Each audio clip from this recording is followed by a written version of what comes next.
जब राम जी ने स्नान कर लिए, अपनी जटाओं को बिबरा लिया, राम जी सुंदर वस्त्र पहन करके आए। और जैसे ही सुंदर वस्त्र पहन करके आए तो राम जी को देख करके सभी मोहित हो गए। और गुरुदेव भगवान वशिष्ठ जी तो बड़े मोहित हो गए। जैसे ही गुरुदेव भगवान ने देखा तो तुरंत दिव्य सिंहासन मांगा। तुरंत सिंहासन को मंगाया। क्यों? राम जी सिंहासन पर विराजमान होंगे।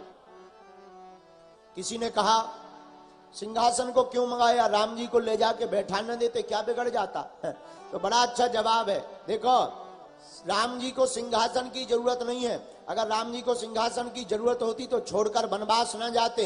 सिंहासन को राम जी की जरूरत है, इसलिए सिंहासन को ही मंगाना चाहिए। मेरे पागलों, इस कथा का संकेत बड़ा प्यारा है।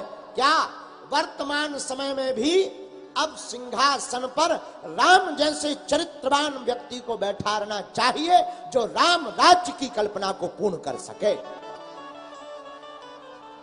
बोलो सीताराम। जोर से बोलो, और जोर से बोलो, और जोर से बोलो। जो राम राज्य की कल्पना को लेकर के गद्दी पर बैठे, जो राम के चरित्र का जीवन में उतार करके गद्दी पर बैठे, ऐसा राजा ही देश का और प्रदेश का कल्याण करेगा, प्रजा का कल्याण करेगा। क्योंकि भारत का कल्याण बिना राम राज्य के बिना नहीं हो सकता है। राम राज्य ही भारत को बचा सकता।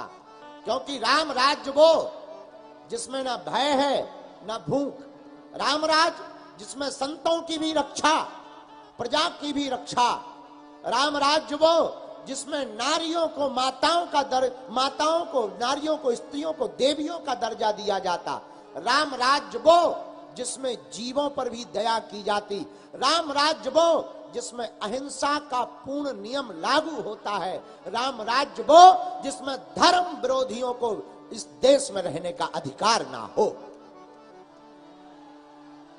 बोलो सीताराम। क्यों?